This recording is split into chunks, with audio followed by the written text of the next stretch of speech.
É isso aí, amigos que está ligado aqui no YouTube, né? Agora você que acompanha o YouTube sempre e acompanha mais agora porque nós estamos aqui com esse canal, né? Que agora nós estamos mudando de nome, né? Eu sempre disse que depois que nós iniciamos haveriam mudanças, né? Porque nós estamos fazendo de uma forma simples, né? De uma forma amadora, por enquanto, os nossos vídeos por aqui, né? Claro que no futuro a gente vai incrementando mais alguma coisa, falando mais alguma coisa, né? Equipamentos mais profissionais de repente, mas por enquanto nós vamos aqui de celular. Só que algumas mudanças, algumas coisas nós vamos inserir nesse canal de informações. O nome já mudou, né? Nós mudamos aí para Fatos, Informações e Opiniões, né? Fio Ed Moreno. Fatos, Informações e Opiniões, que hoje já trouxe uma novidade, né? O primeiro convidado foi o professor Carlos Espinosa, né? Já está no ar aí o vídeo com o Carlos Espinosa. Ele expôs toda uma situação aqui de um problema sério que ele teve com o imóvel lá na região do Jardim Universitário, ali no Grande Marambaia, e que ainda não teve uma solução, mas que ele já está praticamente resolvendo essa situação. Mas deu muita dor de cabeça, virou novela, né? Um imóvel em que ele queria, que ele adquiriu, né? E para passar para o nome ali foi muito difícil, está sendo muito difícil, né? Teve que acionar Ministério Público, não deu certo, o Ministério Público mandou investigar na Polícia Civil, enfim, né? Ele teve que contatar o Conselho do Ministério Público em Brasília, né? Para que houvesse uma solução nessa situação desse seu imóvel lá no Jardim Universitário. Então, vocês podem acompanhar todo o desenrolar da entrevista aí, né? Aqui mesmo no canal Fatos, Informações e Opiniões com Ed Moreno. E, claro, né? Durante aí o desenrolar dos nossos vídeos, nós vamos incrementar mais algumas coisas aqui. Por exemplo, eu tenho aqui, há muito tempo já, uma ideia de fazer uma mesa redonda com a boleirada antiga aqui, né? Os futebolistas antigos de Ponta Porã. E talvez não seja gravado, talvez seja ao vivo, né? E diferente, né? Um bate-papo mais alto astral, mais divertido, com um choppzinho liberado pro povo aí, pra gente fazer uma resenha legal, né? Tem o Fino, tem o Torraca, tem o Marquinhos, tem o William, tem o Luizinho, né? Enfim, vários desportistas aí do futebol, do mundo do futebol, né? Aqueles que jogaram, dirigentes também, para contar muitas histórias para você aqui. Mas isso ainda a gente vai amadurecer essa ideia, né? Esses dias falando com o Porvinha, nós já estávamos comentando sobre isso, né? E claro, vamos acompanhar, agora em março, por exemplo, nós temos o evento do Clube do Laço Lindo do Amaral Cardinal, e nós estaremos por lá também, né? São eventos, nós estaremos acompanhando tudo, né? Os eventos que estiverem por aqui, em qualquer âmbito, estaremos acompanhando, todos os eventos que nós pudermos, nós estaremos acompanhando aqui em Ponta Porã. E esse canal aqui, agora chamado de Fatos, Informações e Opiniões com Ed Moreno, ele é um canal aberto para a população, né? É a voz da população. Por isso hoje eu trouxe o Carlos aqui, era um problema que ele queria expor para a sociedade, e ele escolheu, né, o Ed Moreno, né, o nosso canal, através dessa entrevista de hoje, expor essa situação que ele estava passando e que ele passou, né, aqui para a sociedade pontaporanense e sociedade fronteiriça. E está exposta porque ele veio hoje, nós fizemos a entrevista já está no ar e você pode acompanhar aí, né. Como não deu tempo, foi uma entrevista longa, não deu tempo para falar do resumo do que aconteceu aí no Brasil, no mundo político, no mundo também, né? E ainda temos o esporte para falar. Então, resolvi fazer mais um vídeo aqui, porque vai ser assim o canal, né? Se bobear um dia, a gente vai transformar ele em 24 horas de informações. Sonhar não custa nada, né? Mas essa é a ideia, né? Formar de um canal, uma TV web, uma rádio web, enfim, né? Um canal de informação, de entretenimento, música, enfim. É só o começo, né, de alguma coisa. Como o meu pai dizia antigamente, é preciso começar, né? Você precisa iniciar um projeto. Ah, tá difícil, não sei se vai dar certo. Inicia e depois vai incrementando, vai arrumando alguma coisa aqui para seguir adiante. É isso que nós estamos fazendo. Começamos aí no final do ano passado e vamos seguir, né? Ontem nós tivemos já as informações e os nossos vídeos, depois de um tempo para cá, vem tendo muitas visualizações e acessos, e muita gente agora está baixando ele, né, para jogar nos grupos de WhatsApp, e isso tem ajudado bastante, né? Mas você pode ajudar mais ainda, né? Participando aqui, né, dando o seu joinha aí, clicando no joinha aí, compartilhando as nossas informações, comentando também, né? E se puder, se inscreva no canal aí, porque realmente está começando a dar certo. É claro, como eu disse para você, são trabalhos ainda, né, de forma amadora, não temos equipamentos profissionais, somente no celular, mas é dessa forma que nós estamos começando e vamos seguindo, quem sabe mais para frente aperfeiçoar e melhorar, né? Nós falamos aí no Clube do Laço Lindo do Amaral Cardinal, aliás, o Pompílio Júnior deve estar mais faceiro do que Andorinha no verão, né? Porque o Clube do Laço Lindo do Amaral Cardinal fez a festa no último final de semana lá em Antônio João, né? Com o primeiro lugar na taça de bronze, primeiro e segundo na taça de prata e o primeiro lugar, né, campeão na taça de ouro. Ou seja, arrebentou, né, o Clube do Laço Lindo do Amaral Cardinal lá em Antônio João. E agora o Pompílio Júnior, que além de presidente do Clube do Laço Lindo do Amaral Cardinal, é também o presidente da Federação Estadual, né, da Federação Sul Mato Grossense do Laço Comprido, já está preparando a festa de março do encontro do Clube de Laço aqui em Ponta Porã, né, e que leva muita gente, né, de Ponta Porã, de Pedro Juan Cavalheiro e das cidades vizinhas para essa grande festa que marca, né, sempre a cidade de Ponta Porã. E o pessoal está ansioso aí pelos bailes carapés, ansioso pelos shows que vão acontecer, pelas laçadas, pela competição, enfim, para viver, né, mais um evento que é muito curtido pela população. A população gosta muito, né, da festa de Clube do Laço, que acontece todos os anos aqui em Ponta Porã, no Clube do Laço Lindo do Amaral Cardinal. Aliás, Pompílio Júnior, que, né, nós daqui a pouco vamos falar sobre deputados, né, deputados federais, né, Pompílio Júnior, que foi candidato a prefeito na eleição passada e teve uma excelente votação, é um dos candidatos, né, é um dos prováveis candidatos a deputado federal aí para as eleições de 2026. Então vamos lá, Ponta Poranense estudando já, porque há muito tempo Ponta Porã não tem um deputado federal, né, já há 30 anos. Chegar em 2026 serão 32 anos sem um representante pontaporanense na Câmara dos Deputados lá em Brasília. Está na hora, né? E se o Pompílio o nosso representante, né, como candidato, ele é um dos, né? E esperamos que não saiam muitos candidatos para não espalhar voto. O Pompílio é um grande nome aí para recuperar, né, Ponta Porã no cenário nacional, colocando lá como representante, como deputado federal. Vamos ver e vamos torcer para que isso dê certo, né? E ele que já tem aí as suas pretensões e já se mostrou, né, propenso, já mostrou que tem essa vontade e que se a população vier com ele, claro, vai ser, né, o candidato, um dos candidatos aqui de Ponta Porã. Ele já acenou positivamente para essa ideia e vai ser um dos candidatos a deputado federal aqui por Ponta Porã. Então está na hora de a gente pensar, né, pensar grande, né? E agora eleger um deputado federal por Ponta Porã. Já passou da hora, né? Bom, vamos falar da política nacional, né? E voltar a falar de novo do Parlamento Nacional, da Câmara dos Deputados, porque há uma movimentação, né? Surge aí um caminho para Bolsonaro concorrer em 2026. E é um caminho que agrada não só os políticos de direita, principalmente do PL, e aqueles que têm interesse na candidatura de Jair Bolsonaro, mas de outros também que têm pendências judiciais, né? Ocorre que o deputado federal Bibo Nunes, do PL do Rio Grande do Sul, esteve reunido ontem com o ex-presidente Jair Bolsonaro, e o Bibo Nunes é responsável por um projeto de lei que propõe mudanças na lei da ficha limpa e pode reverter a inelegibilidade, né, do Bolsonaro para as eleições de 2026.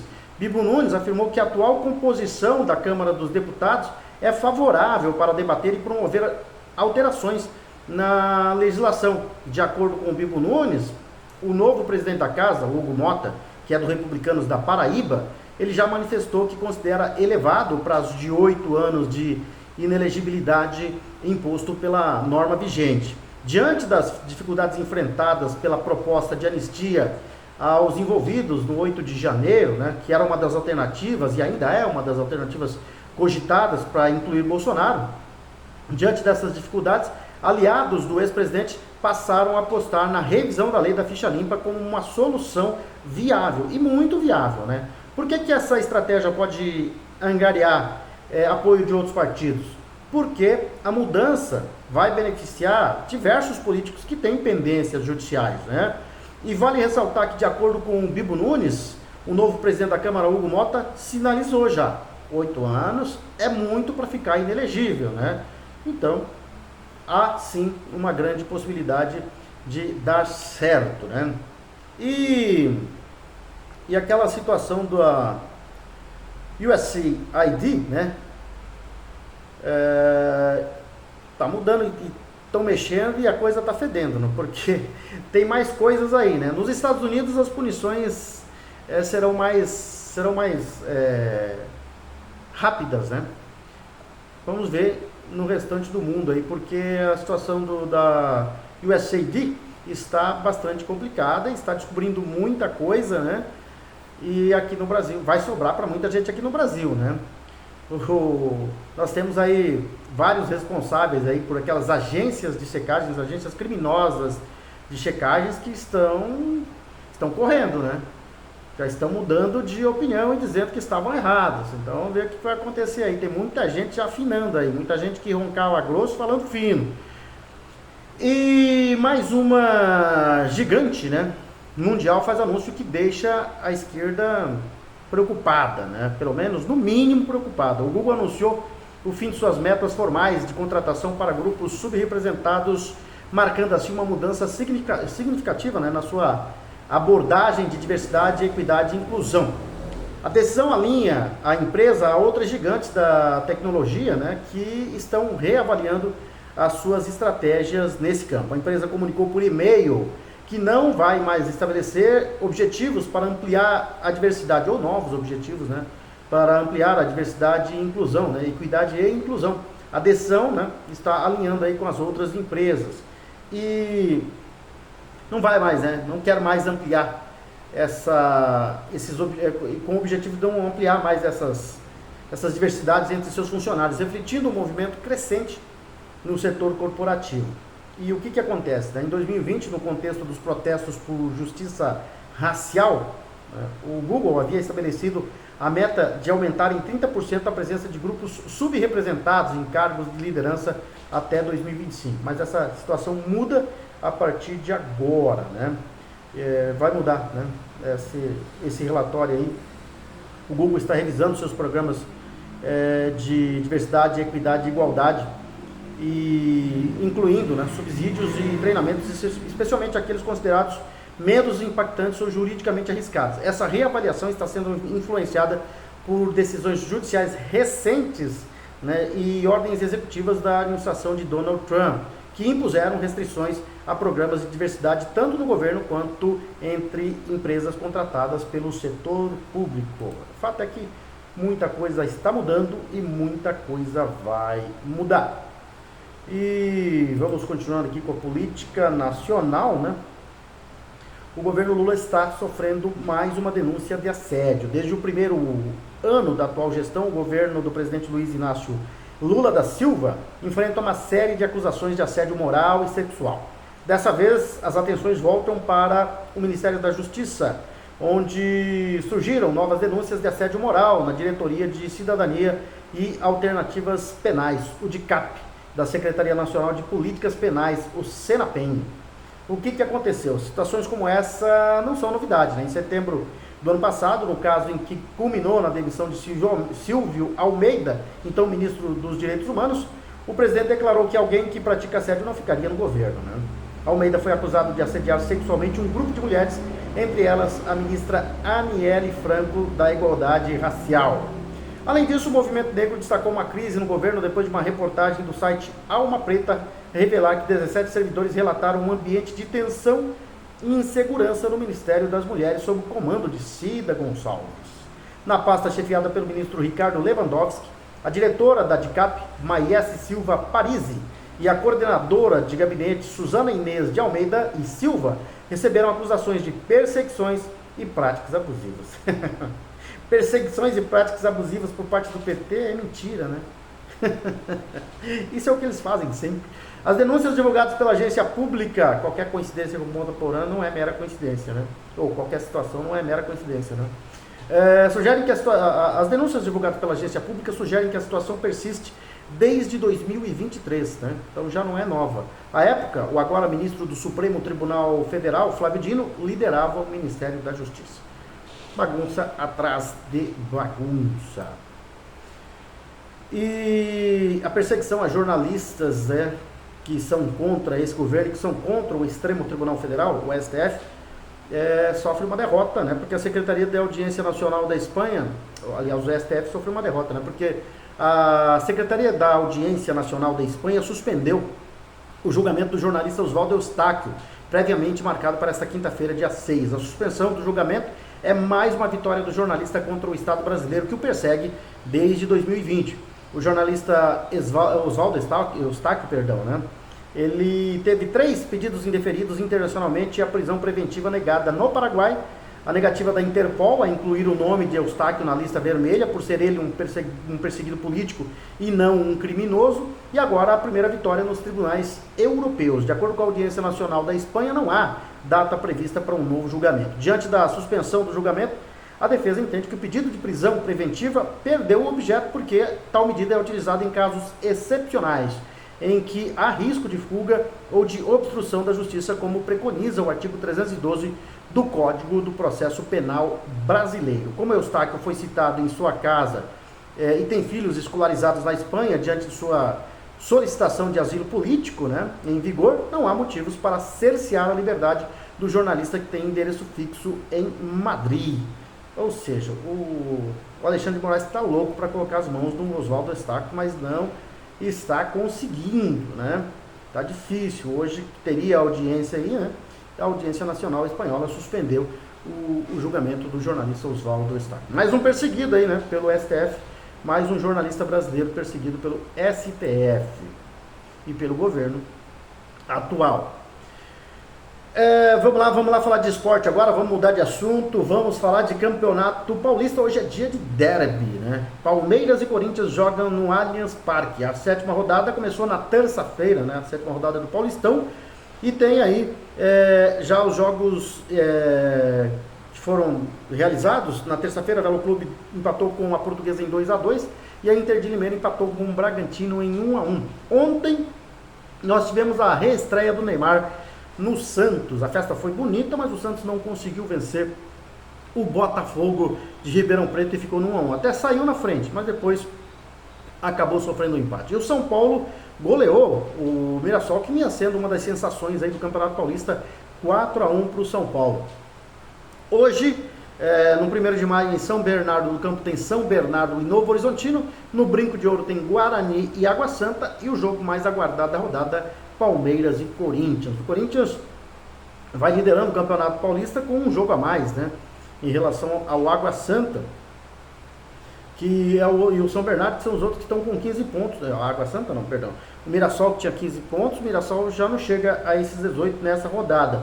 Mas o Corinthians ainda vai ficar com um jogo a mais, né, porque vai jogar hoje e já adiantou o jogo contra o Novo Horizontino, que seria realizado no dia 19 de fevereiro, data em que o Corinthians entra em campo pela Libertadores América pré-Libertadores, para tentar chegar aí à fase de grupos. No Campeonato Carioca, na Taça Guanabara, a primeira fase do Campeonato Carioca, nós tivemos já pela 8ª rodada o Bangu empatando com Boa Vista em 0-0.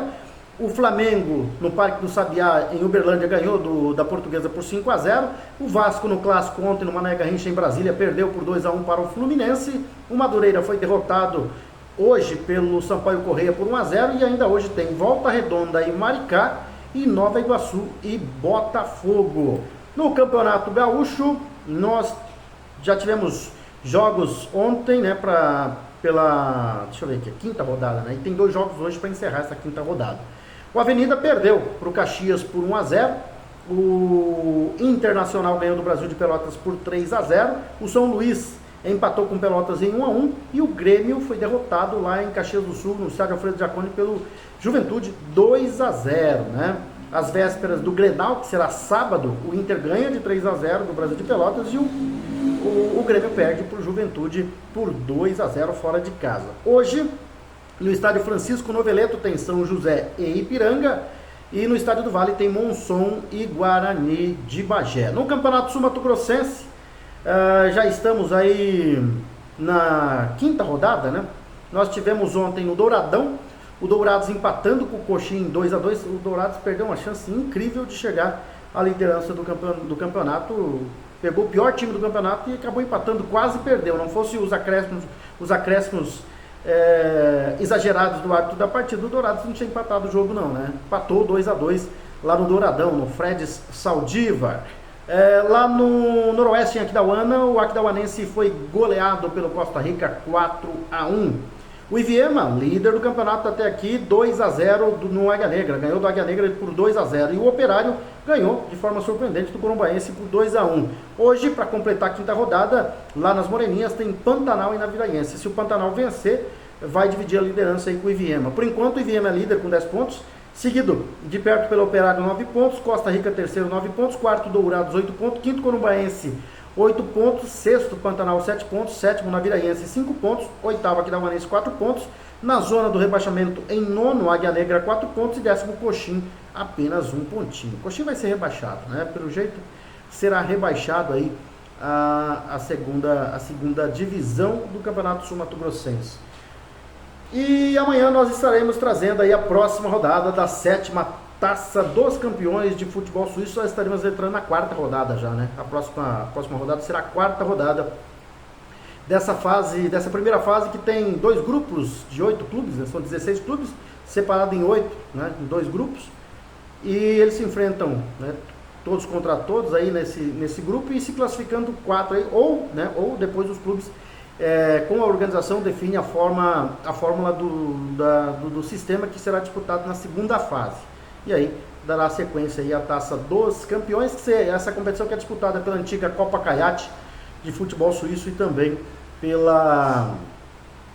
campeões da Taça Cidade, né, que aí formam a Taça dos Campeões, que já está em sua 7ª edição. Bom, são essas as informações de momento, né? Nós voltaremos amanhã, sexta-feira, com mais informações, mais opiniões, mais fatos, muita coisa para você aqui no Agora, fatos, informações e opiniões com Ed Bonella. E você pode participar, né? Participa aí, né? Clique no joinha, dê o seu like, comente, compartilhe se quiser, né? E também pode se inscrever no canal. O canal Fatos, Informações e Opiniões está crescendo bastante graças à sua visualização, graças à sua ajuda.